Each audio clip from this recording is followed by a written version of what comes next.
Got a lot to talk about in the baseball world for the offseason, but Yamamoto signs with the Dodgers for $325 million over 12 years. The Los Angeles Dodgers continue to spend over $1 billion on just Ohtani and Yamamoto, and that's not even including the extension they gave to Tyler Glasnow. Not talking about the Yamamoto thing, did the Dodgers just set themselves up, though, for like a Team Japan in the future? Because there's more guys from the MPL that are going to be coming over to the MLB next year. Are they setting themselves up to just keep bringing these guys in at this point? It's an interesting thought. I think like 10, 15 years ago, I would have said no. But I think that league is gaining more respect as Absolutely. the years go on. And I think it's if you have success there with the guys that are coming over now, like if Yamamoto succeeds, right, you're starting to look at those guys are starting to hit more than they miss, right? I would say most of them probably. I mean, like let's take a look at like the last three like big names, right? Like take Yoshida out of it right now, even though I think he had a decent year, but like Ichiro, Shohei, I mean Tanaka, right? Like those are like the last three big ones that came over, right? And all three are success stories. So I feel like as you start moving forward, I think you're going to start seeing an influx of these guys. And if those guys already have that market and you can bring those free agents over and in those meetings is fucking Yamamoto and Ohtani, the other teams don't have a shot. Kind of scary that's a great what they point. just made And themselves be able to do potentially. you're right. And it's an organization that clearly doesn't mind spending for the top free agents that they could get from the NPL. And it is interesting too, because it used to be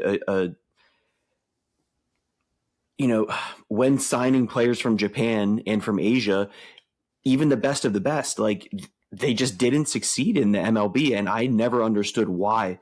They're very talented players. They're obviously very good fundamentally. And we saw what the country can do in the World Baseball Classic. I think that's going to continue, man. Like those dudes can play. You're seeing a lot more different players kind of adapted more to the MLB style of play. Not necessarily, dropping the back shoulder and just trying to hit a home run every pitch. You're not going to see that, but you're starting to see a lot of those big power hitters and more of that power game coming from Japan too. I'm excited, man. Not so much for the Dodgers opening that pipeline, but for that pipeline to finally be starting to come over and starting to hit as well. Yeah, for sure. I mean, there's no question about it. Obviously, Ohtani is the best player in baseball. Yamamoto, this dude can obviously throw. It's going to be a scary situation. If they bring over these big, talented guys that were on Team Japan in the World Baseball Classic, look, they won it all. That's a scary team just alone if they were in the MLB itself. So it'll be interesting to see if that's something that they'll be able to pull off in the future.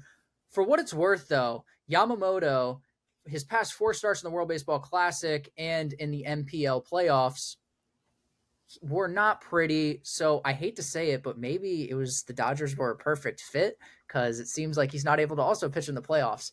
Do you care about that at all? Does that not really matter to you because he hasn't gotten into the MLB yet? You're not really looking at that? I think you have to look at it, but I think every ace ever, I think every best pitcher of all time had a game where they shit the bed or a week or 2 starts, something like stretch. that. Yep. Yeah, so like I think you can look at it, but I think it's more let's look at it and see if that stuff, and like I'm telling you, like advanced analytics, right? Pitch location, all that stuff, things that his pitches do, spin rate on those games as compared to when he's on, right? If you start to see those come up in MLB games, at least you have a vantage point of this has happened before. But I don't think it's important to look at, and the reason why is because I think you can get away with a subpar outing with that Dodger team.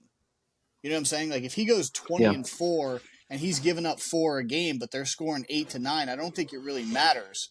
Mm-hmm. So I think he's going to get away with it. Now, if he went to a team where he was relied on to be the ace to make the playoffs and he wasn't producing that, then I think it's a little more of when like the pressure panic, kicks in. Yeah, a little more panic button-y. But dude, like that staff has a legit shot to be absolutely nasty moving forward, and he might be the 3. Yeah, it's pretty nuts. You can't ignore it. It's obviously a completely different ballgame. completely different competition. NPL jumping up to the MLB, even the World Baseball Classic. I don't know who he faced. All that I know he pitched against the States, didn't he? Mm-hmm. At least one of those games. I don't know who he faced the other games. In the championship. But you're right. Like you're going to get the best of the best now. So you can't completely ignore it. But what matters is what he's going to do the first season. I think that's going to really set the tone. That first kind of stretch to start the year, that first quarter of the year is going to be a big indicator of how he's going to fare at least the first year. I think he's going to, even if he does struggle, I think he's so talented he's going to adapt to it. Yeah, let me correct myself. I actually think that he faced Mexico, not the USA, in the World Baseball Classic in the semifinals.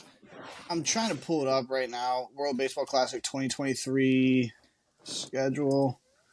Yeah, but I mean, Yamamoto, it is worth noting, he's not the only player from Japan that is supposed to come over this offseason. There's supposed to be a lot more superstars that come over next offseason.